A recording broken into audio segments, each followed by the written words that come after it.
Hi, this is Anna Imagination with a Healing Garden, and welcome to Shifting Perspectives. I am talking today on the naming. The naming is the process that we undergo to identify a certain trauma or a certain perspective, a certain reality, and then we can actually push it through our cognitive core to turn it into a healthy perspective so we can then shift our perspective accordingly. To do this, you require identifying, you require the actual name of what was done to you or what you are actually dealing with. The second thing is communication. In order to identify something, you require the vocabulary and the articulation.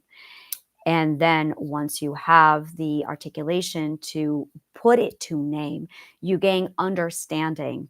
And once you have the understanding, it absolutely puts the entire belief through the process so that your perspective can adjust accordingly. In order to do this effectively, the key thing that you need is communication, which is the problem.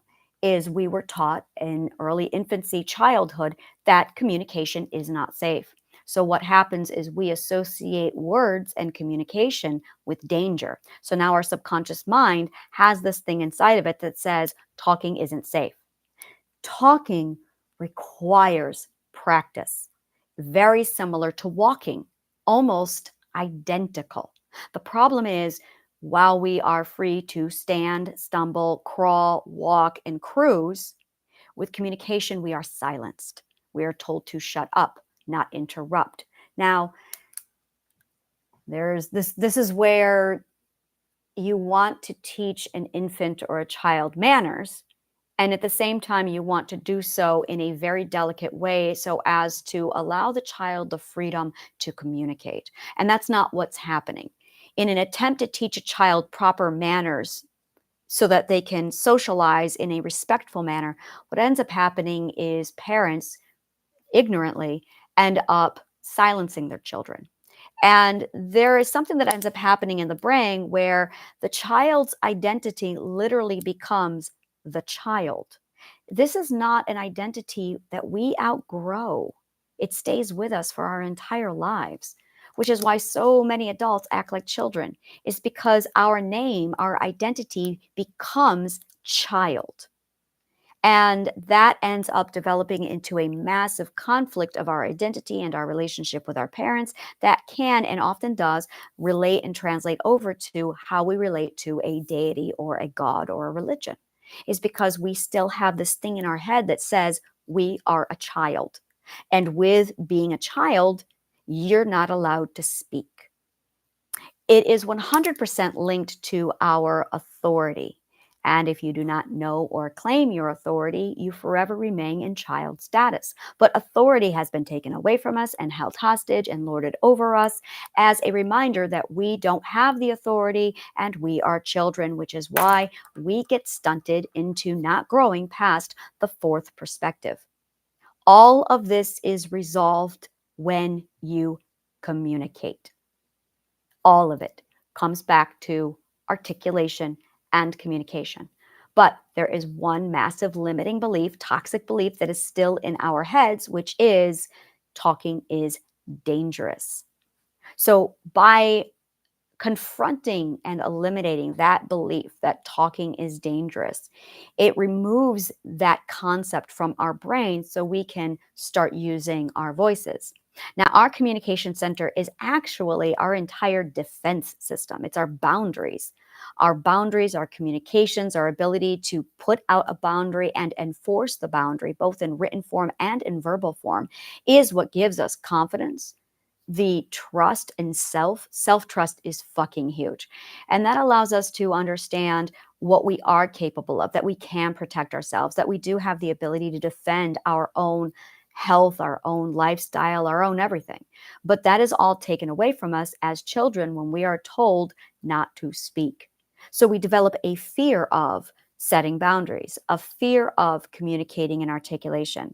Now, this is equivalent to a child basically being taught that it isn't safe to walk.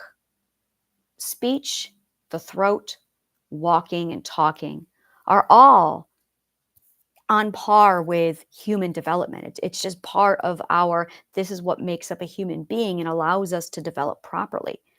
Imagine being psychologically conditioned to not walk. This is exactly like that. So that every time you stand up, there's a psychological conditioning happening, a Pavlov's dog conditioning you and telling you you're not allowed to stand. We would all be crawling around on our bellies. How fucking inefficient would that be? Well, communication is just as inefficient. As a result, you've got a lot of 30-year-olds, a lot of 40-year-olds, 50-year-olds, 60-year-olds, 70-year-olds who cannot use communication properly, who do not use proper words, who constantly use wrong words to communicate the wrong message, who feels a lot of things and cannot articulate what it is they're feeling. This is all because they never developed the skills of communication. Every one of us is debilitated in our ability to communicate. So much so that we hire professionals who can articulate for us because we have failed to do so. Perspective shift. Let's try this for you.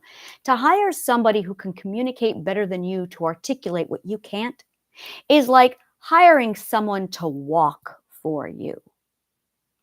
That is how inadequate our communication system is in our society. It is a serious problem. The more you communicate, once you get over the fear, go over, get over. And that's exactly the point. Get over is sloppy talk for people who are incapable of articulating that thought properly. So we're not going to use the words get over anymore. I'm going to give you better words. Getting over is eliminating toxic beliefs. That's what you're really trying to say. Get over it is actually remove that toxic belief. But we don't have that language because we never developed it to that stage. So we use sloppy words like get over it. And that can mean 18 different things from 18 different people. When you really sit down and you ask the question, what is it? What is it? What are you getting over? What does that even mean in the concept of trauma?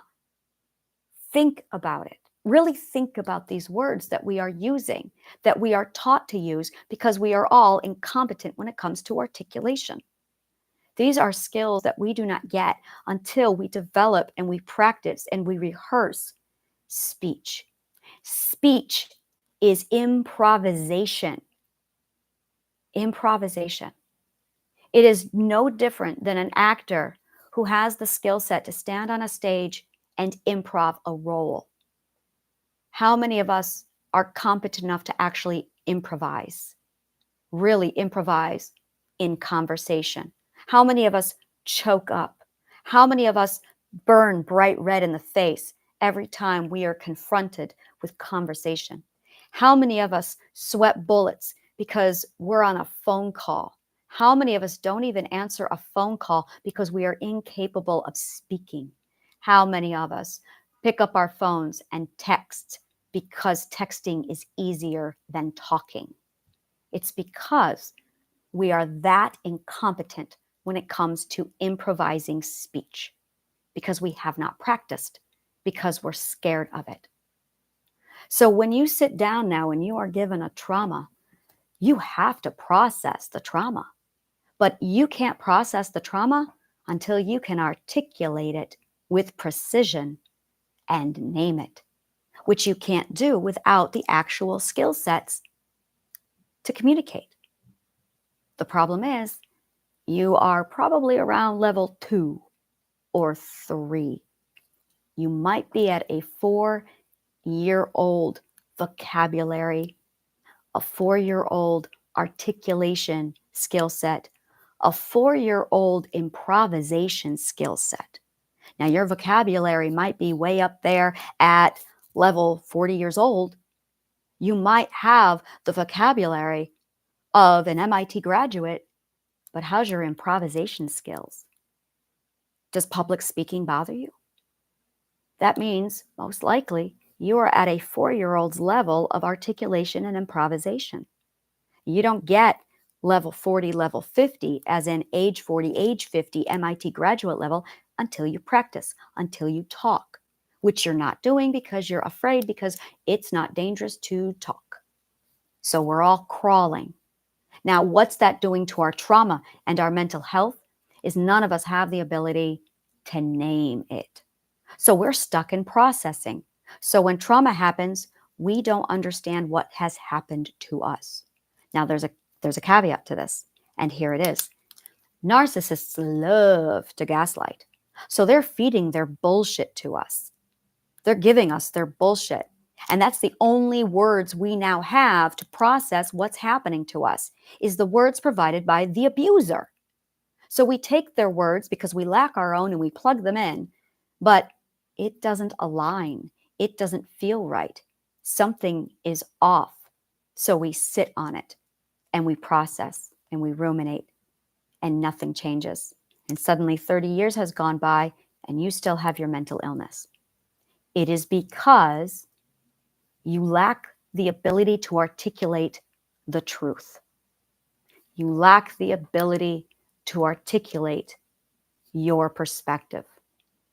So you're just stuck in, what the hell did they do to me? What the hell did they do to me? What the hell did they do to me? And the bullshit they gave you is not computing and aligning with your perspective. So you're stuck in processing, and then you ruminate, you vent. You call up a therapist and you sit there for an hour complaining about the same thing week after week without any progress. The problem is the therapist has the same problem. The therapist has the same problem. They don't have the ability to articulate either, because they have not addressed their fear of communication, because this is an undefined fear that no one is talking about. So the psychologist, the therapist, is sitting there now with you, spending that time trying to articulate to you and lead you through a conversation that they don't even understand themselves, because they lack the communication and the insight and the perspective. The reason why is because they lack the naming, because they lack the ability to articulate. They do not have a command of words. It's the blind leading the blind, which is why you are in therapy for 20 years. So the solution is absolutely practice your communication. But you can't do that until you address your subconscious trying to protect you, which is keep the identity safe. It's not safe to communicate. That is the limiting belief you're going to have to remove. It is safe to communicate. It is safe to talk.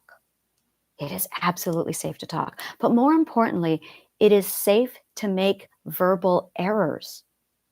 You're going to fuck up. You're going to mispronounce words. You're going to stutter, possibly. You're going to use accents that aren't your own. People are going to criticize you. People are assholes. Make sure you're in a safe place. Explain it. Show this video to them and say, look, this is what I'm trying to do. I need a safe place to talk. Find yourself a safe place to talk. Talk in front of the mirror. Talk in front of a YouTube channel. Talk in front of wherever the fuck you need to talk. But talk. Don't journal. Talk. Because journaling, I love journaling. Journaling is huge. But it doesn't open the throat chakra. And that's the problem. I wrote for 10 years. All I did from 2006 to 2015 was write. And I don't mean little things. I mean, I wrote like 4 novels, huge fucking fantasy novels. And it did nothing for for my throat chakra. It did nothing for my voice. Writing is an avoidant behavior. That's what I found out. Writing is an avoidant behavior. Texting is an avoidant behavior. Answer the fucking phone. And it's going to give you anxiety. The reason why it's giving you anxiety is because you're not supposed to talk, because children should be seen and not heard. And your identity still has it in your head that you are a child. That's something else we need to talk about. That's a whole nother lovely little thing to unravel later. But that is why you get stuck in processing. That is why you get stuck in trauma. That is why we ruminate, why we vent, why we complain, because we are stuck with a lack of ability to articulate. So there's a million different speech centers, a million different things happening when we speak. Not write, not communicate, speak. It is the relationship between you and your throat. And it's the very first thing to die when you are a child is your throat. It's taken away from you, just like in The Little Mermaid, exactly like in The Little Mermaid. We are silenced. And the only way to end the silence is to open your throat and talk. After a while, after a lot of talking, you're going to get better. You're going to mispronounce less words. You're going to stutter a lot less. And the best thing of all this is you can find your boundaries. And then you realize it's not scary anymore to say, these are my boundaries. This is what I need for my mental health, period. This is what's going to keep me mentally healthy. And if you can't follow these rules that I need for myself to keep me safe, not rules, boundaries. That's another wonderful. The word rule is, again, a sloppy word. That is sloppy communication. Rule is a control mechanism from the fourth perspective to put people into slavery. Rule is ugly. Boundary is the right word. A boundary is a shield defense, a proper defense. It's everything. And the more you build boundaries, not walls, that's not the same thing. Boundaries. When you build a boundary, you are creating your comfort zone. Your comfort zone. When someone crosses into your comfort zone, whenever you feel uncomfortable, it's because they've crossed into your comfort zone and you need a boundary to put them out of your comfort zone. But you need communication to articulate this. My comfort zone, for me, this is very personal and very fresh. I just went over this last night and I learned a lesson. For me, I do not date unless somebody is a friendship and they've established a friendship. I don't date strangers. That is my boundary. I failed to communicate that last night, and I thought I had. This morning, I straightened it out, and I was able to finally find the words, you want strangers with benefits. You don't want friends with benefits. And I don't do that. If you want anything with me, it's going to have to start with a friendship that's going to have to be at least 2 years because I want to know who you are before I even let you near me in an intimate fashion, because that's my comfort zone. And this is the boundary to say, you're not allowed in my comfort zone. This is my genie bottle. Oh yeah, I love this analogy. This is my genie bottle. And I have my little world with my little genie bottle. And no one is allowed in my genie bottle. This is my comfort zone. You want into this space? I've got rules. I've got boundaries to make sure that safe people only come into my genie bottle. Very, very select people. This all starts with communication. This all starts with the naming. Where is your genie bottle? Oh my God, I'm going to love this. This is going to be like, oh my God, I want crayons. I want coloring books. This is going to be so much fun. Like genie bottles. I always imagine, like from my dream of genie, this massive cuddle puddle of just pillows and pinks and purples and blues. And it's just like, and I'm going to have a hookah in the middle. No, it's not. It's going to be a bong right in the middle of the room. And it's like my safe space with like chic. Oh, I'm totally hipping this up, but this is my safe space. You also need this. This is your comfort zone. This is your genie bottle. This is where you ground yourself, and this is where you recharge. This is where there is no discomfort because you need to recharge your energy and you need to ground yourself so you can tell yourself, it's okay. Everything's going to be okay. I'm in my genie bottle. But you got to protect your genie bottle. And the minute anyone steps into your comfort zone and you don't feel comfortable, that's when the boundary comes up and you say, no, no, no, you are not in my circle of trust. I love circle of trusts. I talk a lot about circle of trusts. Circle of trusts are the people who have basically passed all the green flags. Well, they've earned all the green flags. They have passed all the red flags. They are safe according to your list of who is allowed inside of my genie bottle, what qualifications. These are the fucking questions that you need to be asking for you. What kind of a person would you allow into your intimate space? You really need to be asking these questions before you allow someone into your life intimately. You really need to be asking these questions before you meet the next narcissist. You really need to ask these questions and define them. You've got your genie bottle. You've built it up. It's your little happy place. It's filled with plants and cats and books and music. And it's epic. And I got my bond and I'm happy. It's all me. It is Anna Land. It is Anna Land. Anna Land. I love Anna Land. But people have shat in Anna Land. So now I got boundaries to protect Anna Land. And now one person is allowed in Anna Land. And I do mean only one person is allowed in Anna Land. I got my partner in Anna Land. And he's passed oh my God, he has passed with flying colors. And now I'm looking for somebody else to invite into Anna Land. I love saying this, Anna Land. Anna Land. So what is your land? What is your genie bottle? Define it. What makes you safe? What makes you cozy? What makes you comfortable? It's your land. This is where you are. This is your place. And you've got to protect it with words. Yeah, words are how you protect it. It's the only defense to protect it. So how are you with words? And that's the problem. We suck at words. So people come into your land and they shit all over it. And you're going, what the fuck? Those were my pillows. That was my cat. And suddenly you don't have a comfort zone because you've let swine inside of your comfort zone. Cast not thy pearls before swine. Don't do it. You got your fucking land. You've got to protect it. And the only thing between you and them is your words. So strengthen up your words. Absolutely. You're not a child anymore.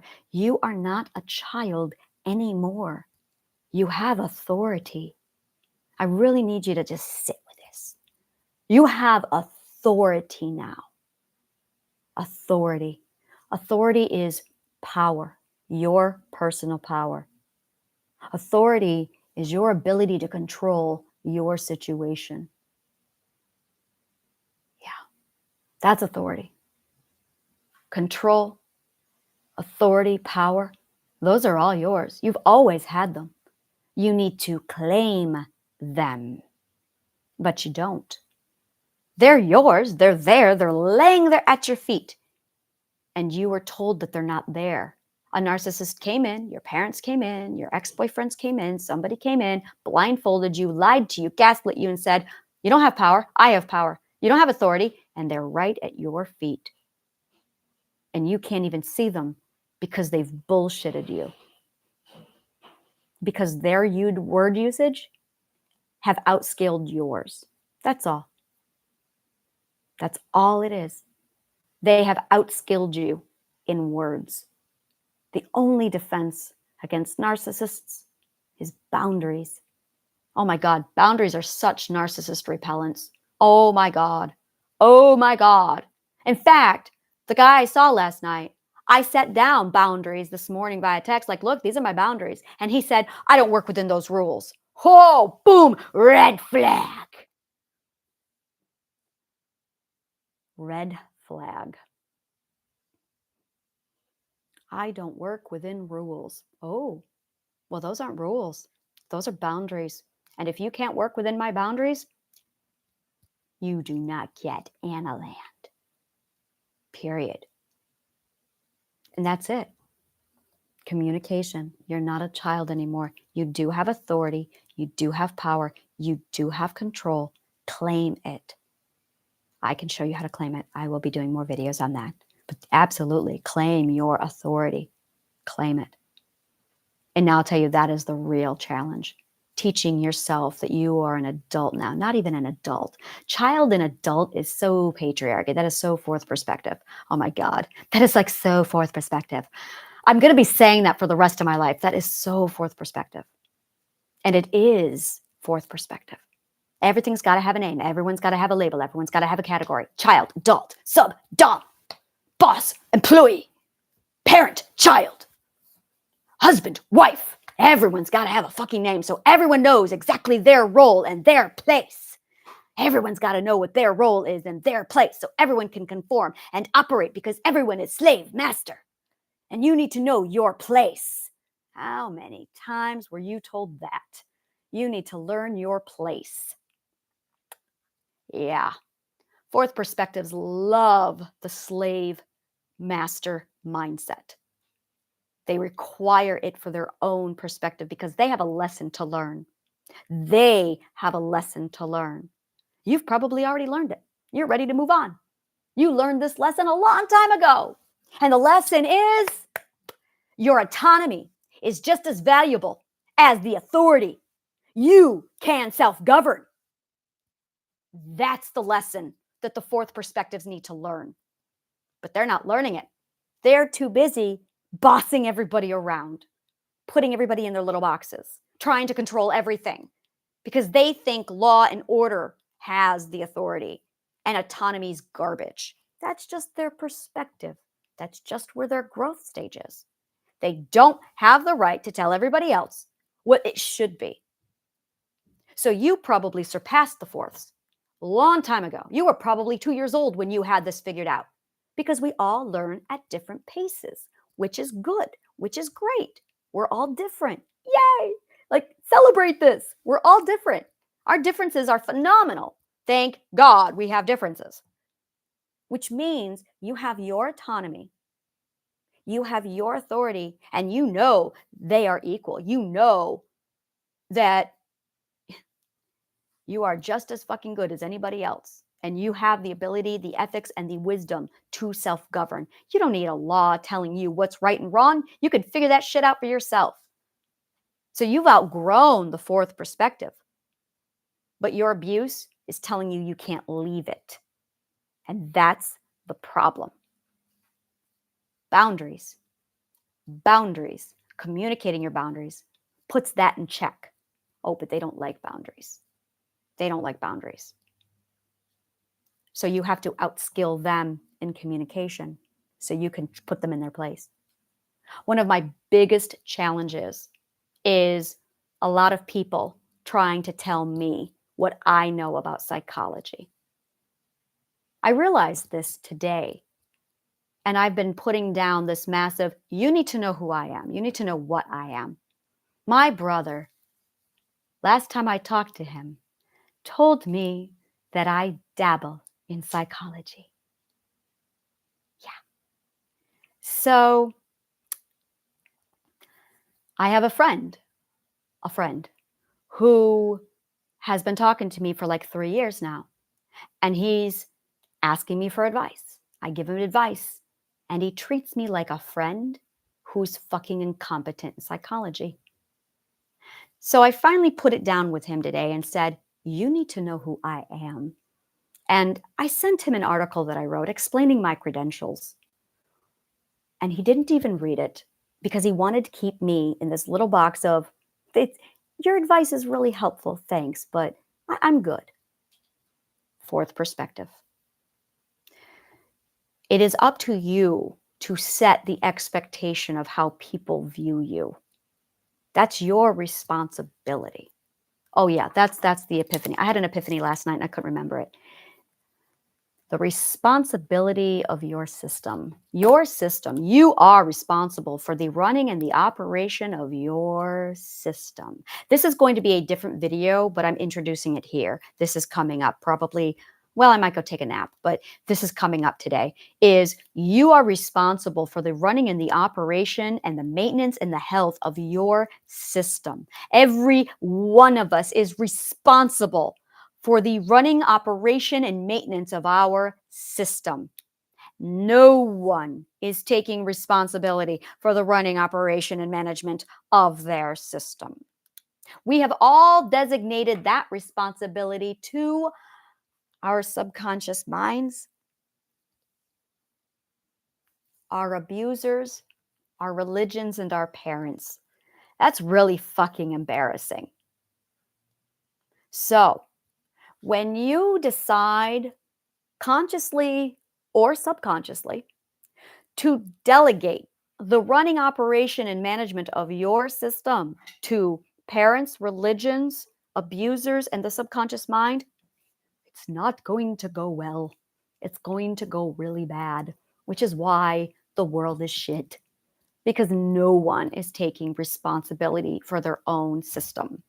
There is nothing I hate more. I really hate this.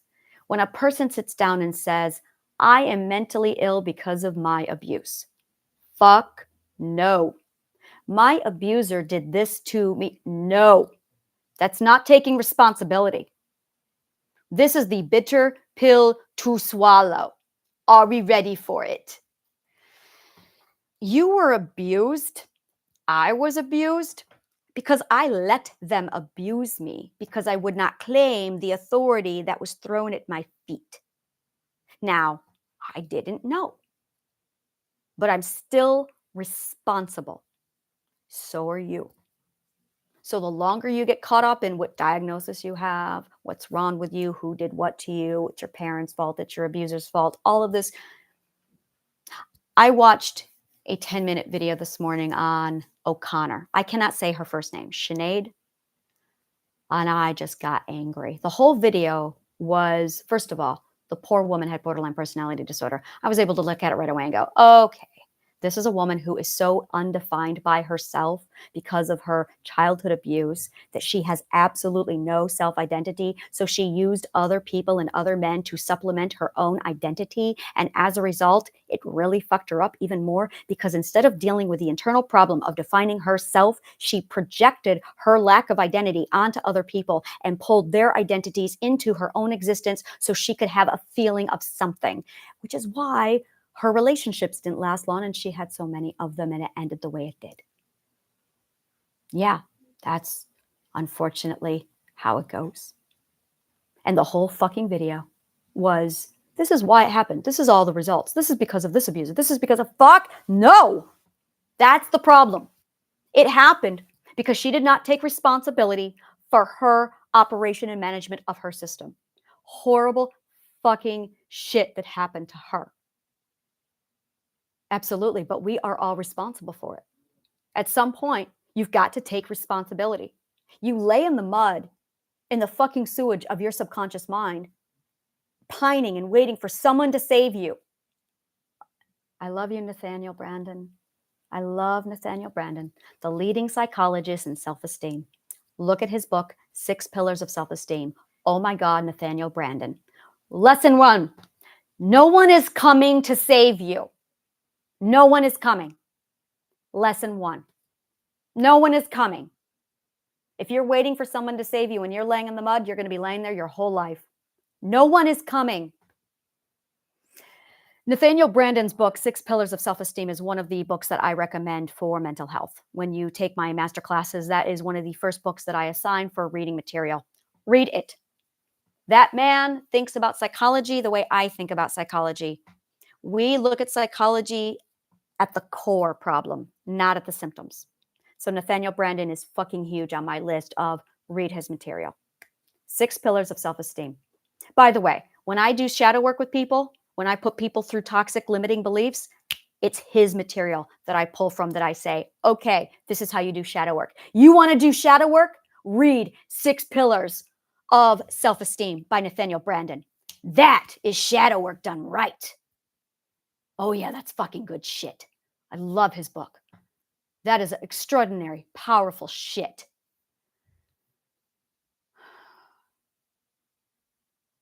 No one is coming. And the longer you sit in the mud and the sewage, waiting for someone to come along to help you, the longer you're prolonging your own trauma. The longer you dabble over figuring out who did what to you, which abuser was, no. I know it's hard. But when you're done with your healing, there's that moment where you say to yourself, why did this happen to me? And there's only one truth, only one reason. It happened to me because I let it. And I'm not going to fucking ever let it happen again. Because I took my fucking authority and I claimed it. And that's the difference. Claim your authority and the abuse stops. Claim your authority, take responsibility for your healing, and it starts to reverse itself. And to do that, go back to the naming. You have the authority, you have the ability to claim your responsibility. To do that, understand you're not a child anymore. You are a goddess. You really are. You are a fucking goddess. You have the power. They wanted you to think you didn't so they could abuse you. So take responsibility to take back your authority. To do that, go back to the naming. Identify what's been done to you. Name it so you can process it. Sharpen your communication skills. Articulate your communication skills. So you can say, oh, they made me think I was a child and incompetent. Oh, they made me realize that I didn't have any power at all when I had the power all along. Oh my God, it is so Wizard of Oz. You had the power in you the whole time. Yes, you have the power in you the whole time. You're in an abusive relationship right now. You have the power in you right now.